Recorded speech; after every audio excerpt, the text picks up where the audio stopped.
Well, it is a tragedy that's become too familiar in America, and it happened again yesterday right here in our state. A student took a gun to his high school in Oakland County and started shooting. He killed 3 students, but several others are now in critical condition this morning. Yeah, we have learned the names of the 3 students who were killed: 17-year-old Madisyn Baldwin, 14-year-old Hanna St. Julian, and 16-year-old Tate Myre. They were all students at Oxford High School, and you'll hear some of their family members talking about what they miss and what they remember as they deal with this horrific loss this morning.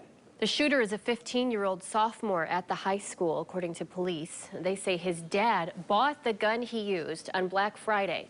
That student is in jail this morning. Investigators gave an update last night on the timeline of this shooting. Yeah, News 8's Dana White is live outside of Oxford High School this morning, continuing our coverage of the story. Good morning, Dana. Donovan, Teresa, officials with the Oakland County Sheriff's Office say that they're still working to figure out why the 15-year-old sophomore brought the gun to school and opened fire. Police did not release his name, but they do tell us that deputies arrested him within minutes of arriving at the school. Officials say they received a flood of 911 calls about the shooting, which happened shortly before 1 yesterday. They say the shooter came out of the bathroom with the gun and surrendered to police. It still had 7 rounds of ammunition in it. The sheriff says the quick action of officers helps save lives. After other school shootings around the country, you saw in some scenarios where the officers or deputies didn't go in. They staged or they waited outside. After some of those scenarios were observed, I made it very clear to our staff, if they get there first, their job is to go in and neutralize the threat. If I get there first, I'm going in. If we get there together, we're both going in. There will be no staging, and I'm proud to say that's exactly what happened today.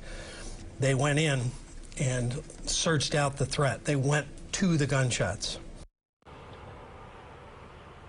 The suspect is being held at the Pontiac Children's Village and is being lodged as a juvenile. The Oakland County prosecutor issued a statement last night saying her office expects to issue charges quickly and that an update will be given at some point today. Sheriff's officials say the prosecutor's office could charge him as an adult if they choose to do so. And in about 30 minutes, I'll tell you more about the 3 victims that were killed here at Oxford High School yesterday and how the community is responding. Teresa and Donovan. All right, thank you very much, Dana. We'll keep checking in with you here on Daybreak. Now, situations like these often remind us of the need for mental health services. Oxford Community Schools crisis team is working to put a response plan into place to support everyone there. We heard about this from Congresswoman Alyssa Slotkin at that news conference last night. Whatever the circumstances end up being with this young man, that this just highlights the deep need for mental health services that we have in our schools and across the country. And one of the things that sadly I was doing when I was flying back was hearing from all the other members of Congress who have had school shootings in their districts, including Parkland, talking about what we can do to get more resources, what we can do from a federal level, and we're looking into COVID money and whether some of that money that's stuck at the state can be brought in to help with mental health services. Governor Whitmer has ordered the flags at the state capitol and at public buildings be lowered to half-staff to remember the victims of this tragedy. She was very emotional when she thanked first responders yesterday. Take a listen. My heart goes out to the families. This is an unimaginable tragedy. I hope that we can all rise to the occasion and wrap our arms around the families, the affected children and school personnel in this community. It is an unimaginable tragedy, and I just wanted to be here because I think this is an important moment for us to support one another, to support this community, and I want to thank our first responders again.